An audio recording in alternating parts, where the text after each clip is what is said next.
Olá pessoal, vamos dar continuidade aqui à nossa aula de PCP, Planejamento e Controle da Produção, e hoje o foco do nosso trabalho da nossa aula é o Plano Mestre de Produção.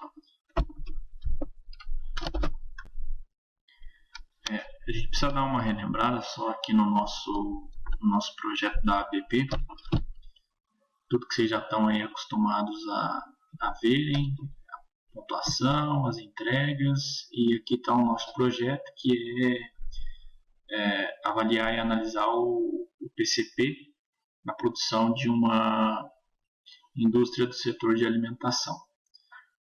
O videozinho vocês já viram, a questão motriz é como melhorar a gestão do PCP, mesmo em cenários de incertezas, e o documento é uma estruturação básica de todo o projeto, com os conceitos que a gente abordar nas nossas aulas. A primeira fase que a gente já fechou, a gente precisou comprimir as 4 aulas em 2, falar mais sobre os conceitos de PCP e as definições de demanda. Para a segunda fase, a gente tem 4 temas para serem divididos em 3 aulas. O primeiro deles, que está aqui na ordem, é compreender e aplicar o conceito de capacidade. Entretanto, eu preferi inverter e abordar primeiro o segundo tema, que é o plano mestre de produção. Após isso, a gente vai fazer o balanceamento da produção e o sincronismo de fluxo. E após, conceito de programação de produção. Aqui vai o primeiro pedido dessa aula, que eu vou colocar isso no e-mail também, mas eu preciso que vocês me mandem, por favor, como é que está o projeto, a primeira fase, como que está desenvolvendo, um resuminho básico, pode ser até no WhatsApp, se vocês preferirem. Só para relembrar, continuar relembrando, aliás, na primeira aula a gente viu, aliás, na segunda aula, a aula passada, a gente viu muita coisa aí sobre demanda. Continuando a nossa segunda aula, então ela foi muito focada na questão da demanda. E por fim, a gente viu sobre sazonalidade, a gente vai ter um exercício para juntar demanda e MPS, que é o plano mestre de produção. O resumo dessa aula, dessa nossa terceira aula, é basicamente falar sobre planejamento de produção e plano mestre de produção. As duas coisas são bem diferentes, vocês vão ver um pouquinho na frente, são diferentes, né? E no final o exercício de MPS que a gente vai resolver junto. Primeiramente, a gente precisa falar do planejamento mestre da produção, ou como alguns autores definem, ele é o planejamento agregado da produção. O planejamento mestre, ou planejamento agregado, ele faz uma ligação, uma união da estratégia da empresa, do que foi definido lá no longo prazo, com as operações do chão de fábrica, ou podemos chamar também do curto prazo.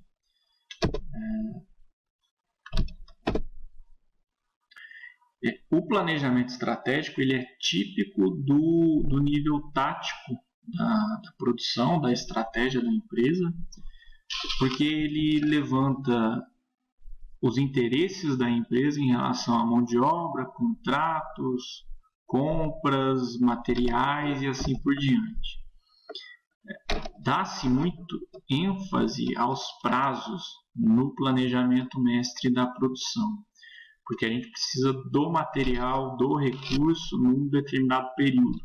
E também vocês vão ver que, mais em relação ao plano mestre, fala-se muito nas entregas periódicas.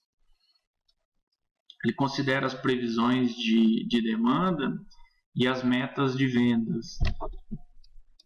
E tem 2 funções básicas, que é validar a capacidade produtiva no médio prazo da produção, daquilo que foi definido lá na estratégia, e a implementação da tática no curto prazo, né? De novo, relembrando aí o que a gente tem no longo prazo e no curto prazo. O longo prazo ele fala da estratégia da empresa, enquanto que o curto prazo fala do chão de fábrica em si. É evidente que ambas as coisas estão relacionadas. Bom, aí a gente já pode abordar o Plano Mestre de Produção, o MPS, que vem do inglês Master Production Schedule. Ele, apesar do nome ser muito parecido, ele é diferente do planejamento. Enquanto que o planejamento mestre ele é algo agregado que une a estratégia com o chão de fábrica, o plano mestre ele nada mais é do que a nossa escala de produção, o que a gente vai fazer na produção, quanto produzir, qual a capacidade, enfim, essas definições.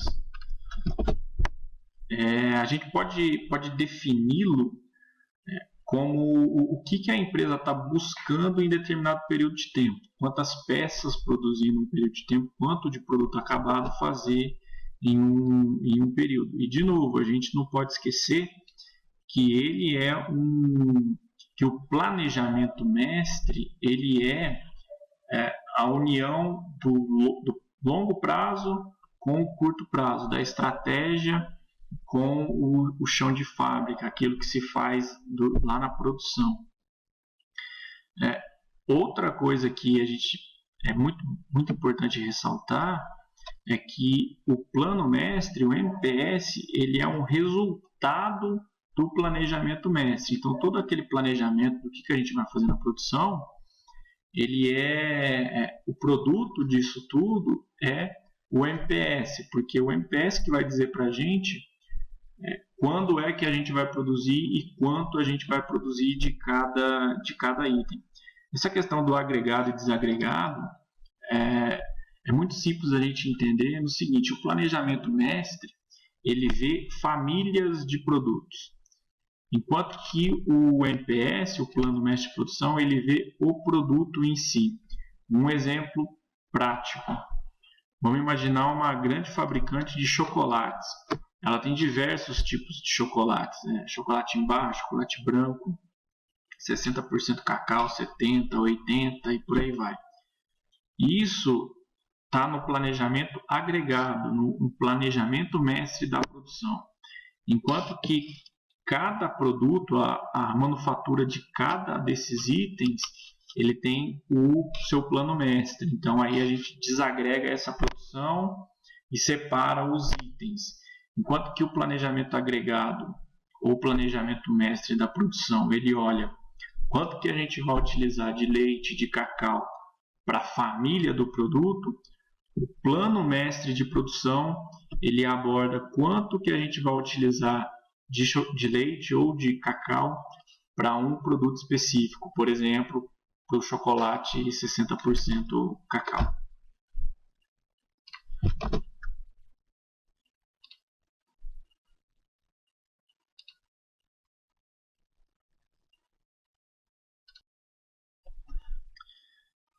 Seguindo, o plano mestre de produção, como resultado do planejamento mestre de produção, é importante dizer que as informações que a gente definiu lá no planejamento agregado, no planejamento mestre, serão as entradas do plano mestre. Como exemplo a gente pode citar a definição do estoque mínimo, né, o estoque de segurança.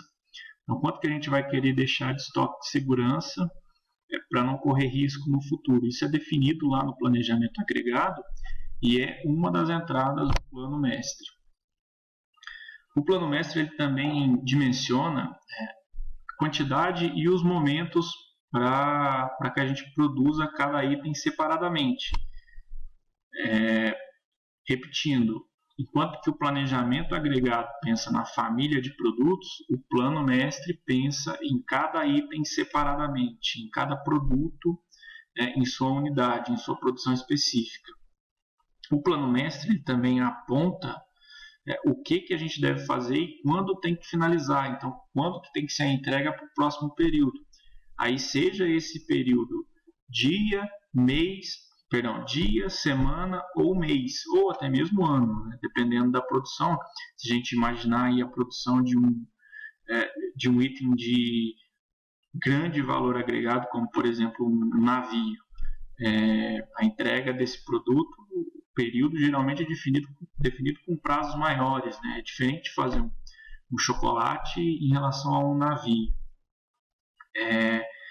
É sempre importante relembrar que o plano mestre de produção ele considera também as restrições, como capacidade de produção e os custos de operação.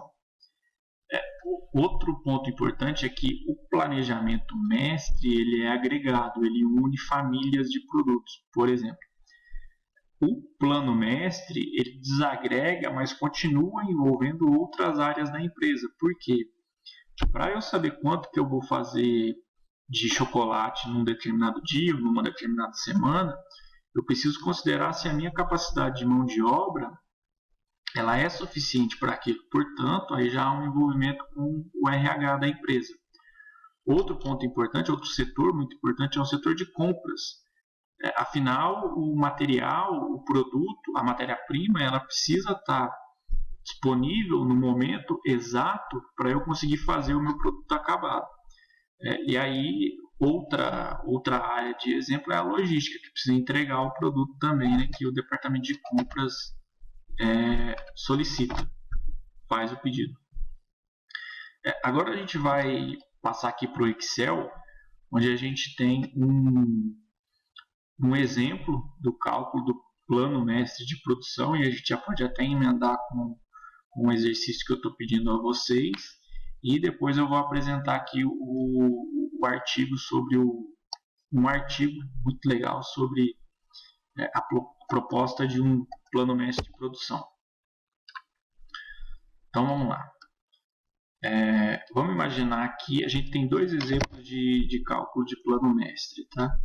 Então, o que é muito importante focar aqui é o nosso estoque projetado, que vai ser sempre o estoque que a gente deseja, que a gente precisa ter para não zerar aqui as nossas entregas, né, para não deixar faltar produto.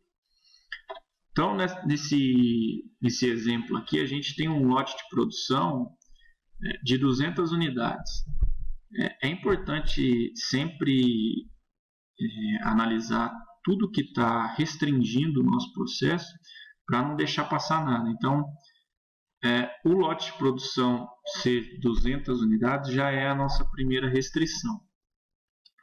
Segundo, a gente tem que o estoque inicial, ou momento zero, a gente vai ter 70 unidades.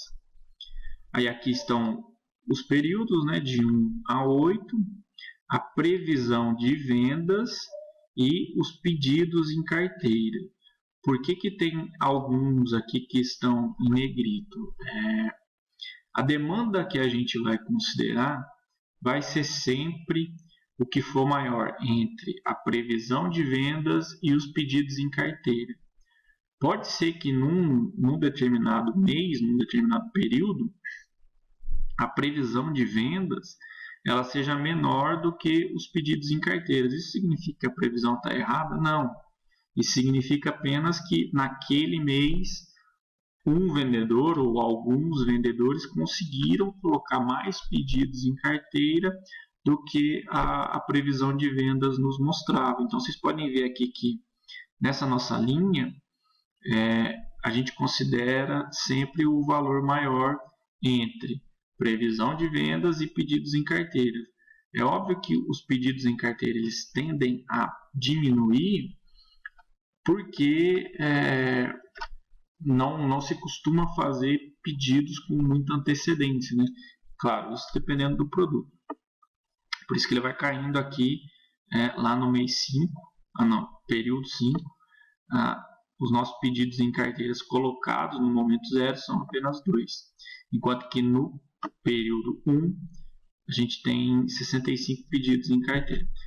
Então, é preciso que isso fique claro, que a demanda considerada vai ser sempre a maior, considerando a previsão de vendas ou os pedidos em carteira.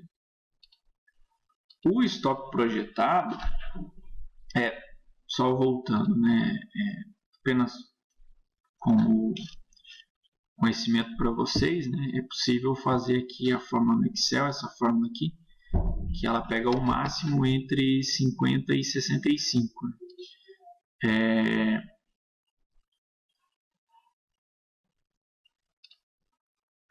Seguindo, o estoque projetado, o que ele vai ser? No primeiro mês, o estoque projetado ele é o estoque anterior ou estoque inicial menos a minha demanda considerada. Já no segundo período, ele passa a ser o quê? O estoque que eu tinha antes, que é aqui a minha célula C10, mais a minha célula D9, que é a demanda, menos a minha demanda, né? que portanto é o que vai sair, né? E aqui é a minha célula D9, mais o que vai ser entregue para mim da produção, ou aqui do jeito que está escrito aqui no Excel, né? D11 mais C10 menos D9 significa o seguinte, que o meu estoque projetado vai ser o que eu vou receber da produção, que está aqui, que são 200 itens, mais o estoque que eu tinha no final do período anterior, menos o que eu vou vender nesse período, que no caso a minha previsão de vendas é 80. Dito isso, a gente percebe o seguinte, que no terceiro período, o nosso estoque, o que é o nosso estoque no terceiro período? Né? Ele é os 125 que eu tinha no período anterior, que estão aqui, menos a minha demanda considerada, que é de 100. 125 menos 100, 25. Então, eu não preciso produzir no meu período 3, porque o meu estoque está positivo. Essa é a única exigência do exemplo, né, do exercício, que o estoque não fique negativo. Percebam que não tem estoque mínimo, então não há essa necessidade de deixar uma quantidade específica como estoque de segurança, porém, no quarto período, vocês percebam que eu tinha um estoque de 25 e eu devo vender no quarto período 100 unidades, porque a minha previsão de demanda é de 100 unidades, previsão de vendas. Portanto, eu já tenho um estoque negativo, né? Um estoque projetado negativo. Por isso, eu preciso fazer mais 200 unidades. Por que 200 unidades? Porque é o meu lote de produção. Dito isso, no quinto período, de novo, a gente não tem problema de estoque, o estoque continua lá. Aliás, o estoque se altera para 5 unidades. Novamente, no sexto período, eu preciso produzir mais 200 unidades para não zerar o meu estoque, para não ficar negativo. Por fim, mais 200 unidades no meu oitavo período, para ele também não ficar negativo. Então, o importante daqui, pessoal, é que vocês gravem o seguinte, que o estoque projetado é o que eu vou receber da minha produção naquele período, mais o estoque que eu tinha no período anterior, menos as minhas possíveis vendas. Aqui tem outro... aliás, é o mesmo exemplo, né? Se vocês perceberem aqui, os dados são exatamente iguais, com a diferença de que aqui são acrescentadas 3 linhas, né? Uma delas é o início do MPS, que algumas empresas costumam definir, que eu acho algo... É algo importante, mas assim, é muito óbvio o início do MPS. Por exemplo, se no segundo período eu tirar essas 200 unidades daqui, o meu estoque fica negativo. Portanto, eu preciso fazer as 200 unidades. Logo, se eu preciso das 200 unidades no segundo período, é evidente que eu vou iniciar o meu plano de produção um período anterior. Tanto que vocês podem ver que isso aqui é uma fórmula simples em que o início do MPS nada mais é do que o que eu vou entregar no período seguinte. Então, esse é aqui o nosso início do plano médio de produção. ATP é o que está disponível para vendas.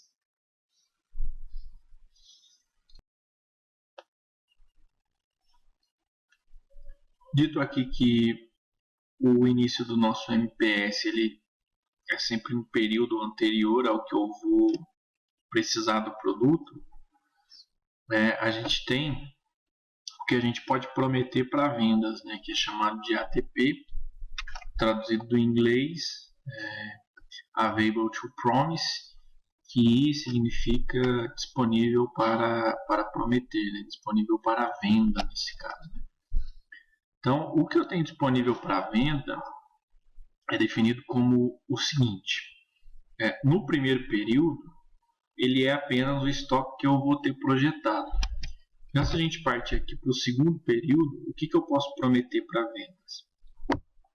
Veja que a promessa para vendas é o que eu vou ter de produção, afinal eu sei que eu vou fazer no período que eu vou iniciar no período anterior o meu MPS, o meu plano de produção, e que eu vou ter esse pedido entregue, essa ordem de produção entregue aqui no meu segundo período. Então, o que está disponível para venda? O que eu vou fazer, né? Aqui eu coloquei o início do MPS, mas poderia ser, por exemplo, o que eu vou ter do recebimento do MPS, que é aqui no segundo período. Menos os meus pedidos em carteiras desse período e do período seguinte. Porque do período seguinte, para ter um estoque de segurança, e também porque já considera o meu início do MPS, que é sempre um período anterior. Por isso que quando a gente tem aqui 200 menos os 60 que é pedido em carteira e o pedido em carteira do pedido seguinte, do período seguinte, a gente tem aí 115 unidades que podem ser disponibilizadas para a venda. Por que no terceiro período não tem nenhum número identificado? Vamos relembrar aqui a definição do que é disponível para venda. É o que eu vou receber da produção durante o período, menos os dois períodos, esse período e o período seguinte do pedido em carteira. Então, vejam que eu não tenho nenhum recebimento durante o terceiro período. E eu já tenho aqui 30 unidades de pedidos em carteiras. De pedido em carteira. Se a gente adiantar a fórmula, ficaria 30 negativo, que é o quê? 0 menos 25 menos 5, 30. Por isso que eu não coloco nada. Do mesmo jeito aqui no período 5, que eu teria o quê? Eu não recebo nada e eu tenho 2 em carteira. Então, se eu puxar aqui, fica com 2 negativo em carteira. E o ATP acumulado? O ATP acumulado é o acumulado de tudo que eu tenho disponível para venda, que nada mais é do que ir somando o anterior, né? Aqui no caso eu somo 115 mais 5, depois eu somo nada com 120, que é 120, e assim eu vou somando. No quarto período eu posso disponibilizar para venda 193 unidades. Se eu somar 193 com 120, que é o que está escrito aqui, eu tenho 313 unidades. Então, esse aqui é o nosso modelo completo de um exemplo de MPS. Tem outros exemplos que já consideram algumas coisas a mais. Por exemplo, esse daqui. Ao invés do lote de produção ser fixo, eu tenho um lote de produção que ele necessita ser múltiplos de 120. Nesse eu já tenho um estoque de segurança, portanto, todo período, a cada período, eu tenho que ter lá uma margem garantida. O estoque inicial, nesse exemplo, ele vai ser de 120 unidades. Eu tenho aqui 6 períodos. A demanda prevista é dada. nesse caso aqui vocês percebam que eu não tenho pedidos em carteira, então a demanda prevista já é a demanda que eu vou considerar, a demanda considerada. Eu tenho de recebimento programado apenas 360 unidades no primeiro período, depois eu não tenho mais nada programado, e a gente já começa a fazer as contas, né? Aqui já está preenchido, porque eu evidentemente já adiantei o exemplo. Então, o que é o estoque projetado? O estoque projetado do primeiro período, ele é o que eu vou receber, aliás, o meu estoque inicial mais o que eu vou receber, menos a demanda prevista. Então, nesse exemplo é 120 mais 360, que é 480, menos 436, que resulta aqui nos nossos 44 unidades de estoque projetado. Então, a necessidade líquida é zero, porque eu atendo a minha demanda e eu mantenho o estoque de segurança de 30 unidades. Já no segundo período, eu tenho um estoque projetado negativo, porque, vejam, o estoque projetado, o cálculo ele permanece igual no exemplo anterior. O que é o estoque projetado? Ele é o estoque que eu tinha antes, mais o que eu vou receber, menos a minha demanda. Ora, 44 menos 472 é 428 negativo, por isso que o meu estoque aqui está negativo. Portanto, eu tenho uma necessidade líquida de produção de 458, que é o que?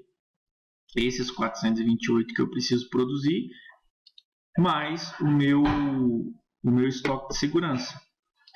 Por sua vez, no terceiro período, se a gente mantiver isso daqui, né, se a gente não receber mais nada da produção e continuar tendo demanda, o estoque vai permanecer negativo toda a vida.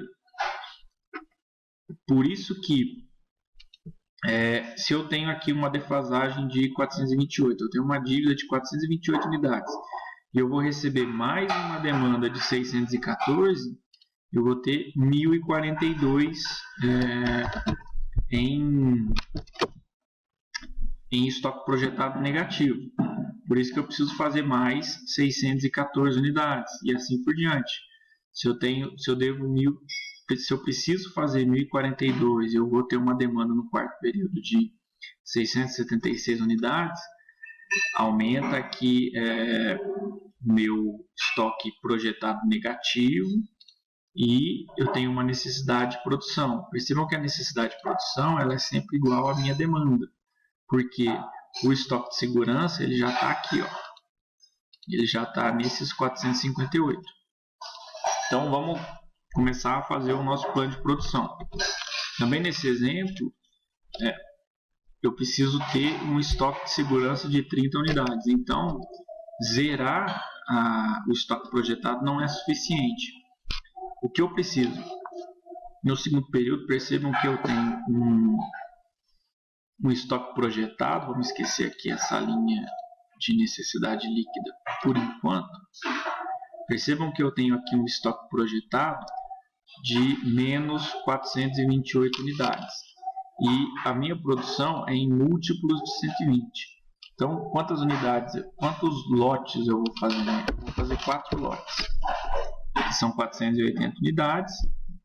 Automaticamente, o meu estoque projetado vai para 52. Por quê? De novo, o estoque projetado é o que?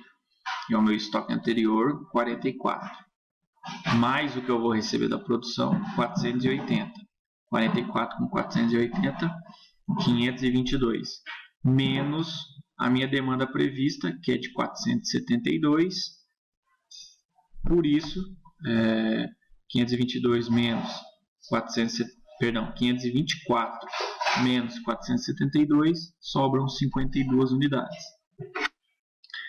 Percebam que aqui, no terceiro período, eu também tenho um estoque projetado negativo.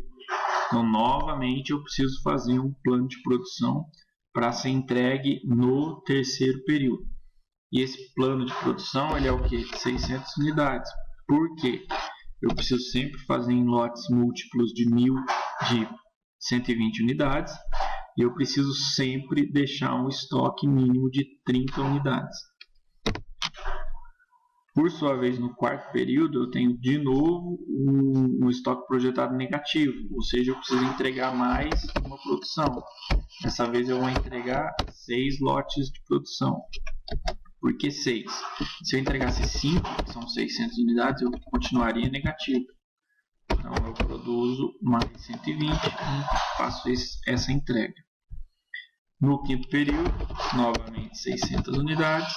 E no sexto período, novamente 600 unidades. Então, esse daí é o nosso plano mestre de produção.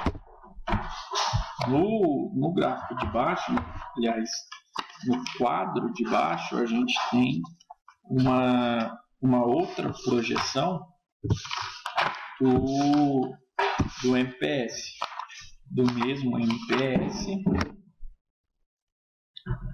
já preenchido aí com, aqui seria a resposta, né? Eu apenas repetir os dados. Legal?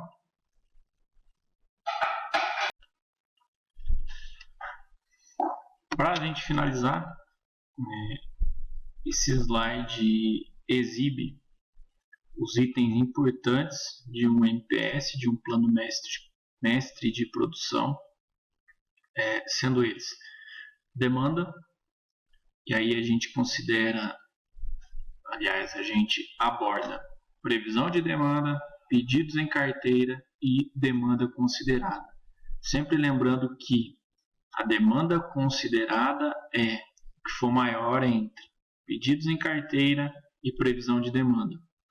O estoque, que foi chamado aí algumas vezes de estoque projetado, que é aquilo que eu vou ter no final do meu período, que considerando o estoque anterior, o que eu vou receber e subtraindo a minha demanda considerada.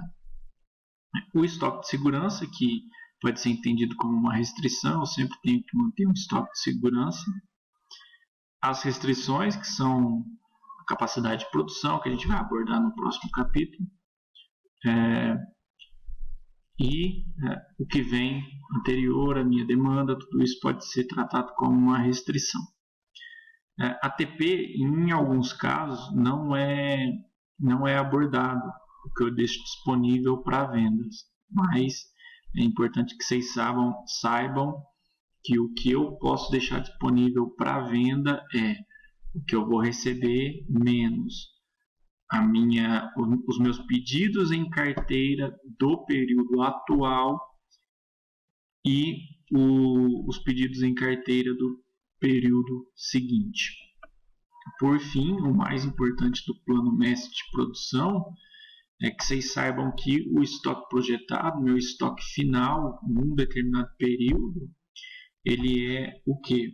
O estoque anterior mais os recebimentos, ou seja, o MPS, menos o consumo, que é a minha demanda.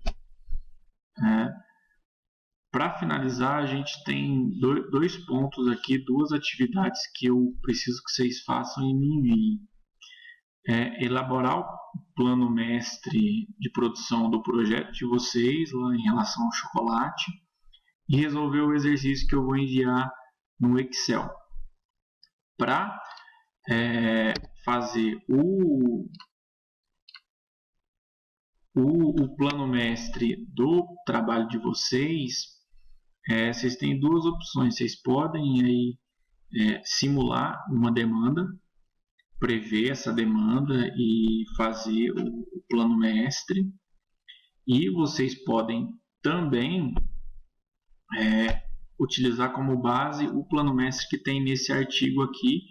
O artigo foi apresentado no simpósio de engenharia de produção da Universidade Federal de Goiás. É um artigo atual, um artigo bem resumido, tem 10 páginas só, mas ele tá muito legal no que fala do planejamento agregado da produção e o plano mestre de produção. E lá no final eles elaboram um plano mestre de produção de um laticínio. Então, eu acho que pode servir para vocês aí fazerem a família dos produtos e depois o plano mestre de um produto em específico. Vocês podem utilizar também os dois exemplos aqui que estão nessa planilha que eu vou enviar a vocês. E o segundo pedido, que é o exercício, eu também vou mandar para vocês esse exercício aqui. E o que é pedido? Para vocês determinarem a previsão de demanda para o terceiro ano, que é 2021, que está aqui. E, além disso, fazendo o ajuste sazonal e elaborar o plano mestre do mesmo período que está aqui embaixo. Então, tudo que está aqui é dado pelo exercício. Também já plotei aqui o gráfico para vocês. Vocês vão precisar só identificar qual o tamanho do ciclo sazonal, de quantos períodos, ou nesse caso meses, é o período sazonal. Isso daqui é para simular a produção de chocolate. Vocês vão perceber que tem aqui um pico na Páscoa dos 2 últimos anos, né, de 19 e 20, e há uma queda no meio do ano e um relativo aumento aqui no final do ano devido ao Natal. Vocês vão lembrem-se que o ciclo sazonal é quando ele começa a se repetir. Eu também já dei aqui a vocês o MMC, que é a média móvel centrada, né? Que é aquele cálculo que faz depois que vocês determinam o tamanho do ciclo sazonal. Vocês dividem esse ciclo em 2, né? Metade anterior, metade posterior, para fazer aqui o MMC, que é essa média centrada. Depois tem o índice de sazonalidade, que eu também já expliquei, que nada mais é do que a venda no período dividido pela média centrada. E depois vocês vão determinar aqui na tabela 2 o índice sazonal de cada um dos períodos, né? Aqui já está uma dica do tamanho do nosso ciclo sazonal. E por fim, vocês vão determinar a previsão. Aqui vocês não preencham nada, tá? Apenas na coluna H do Excel vocês vão preencher a demanda, que, como explicado na última aula, a previsão de demanda nesse caso aqui da sazonalidade, ela é o índice médio vezes a demanda média. O índice sazonal vezes a demanda média. Então, por exemplo, se o índice sazonal aqui do nosso primeiro período ele for 1,20, vocês vão fazer 1,20 vezes a demanda para o primeiro período. Aí vocês vão precisar determinar aqui o ciclo sazonal, né? Onde é que se encaixa cada mês. E depois que vocês determinarem a previsão de demanda, aqui já tem uma forma para puxar automaticamente a previsão de demanda daqui, né? Por exemplo, o período 28, que é janeiro de 21, já está para puxar aqui a previsão de demanda. Aqui também tem os pedidos em carteira. Nesse caso aqui, o que eu falei dos pedidos diminuir, né? Elaborar o exercício de uma maneira que um mês seja previsão de demanda, o outro seja os pedidos em carteira. E aí vocês vão fazer aqui, por favor, preencher essa última coluna, que é o MPS, quanto vai produzir. Então, essas são as atividades. Muito obrigado por mais uma aula. Qualquer dúvida que vocês tiverem, podem me chamar no WhatsApp, mandar e-mail, estou à disposição. Obrigado.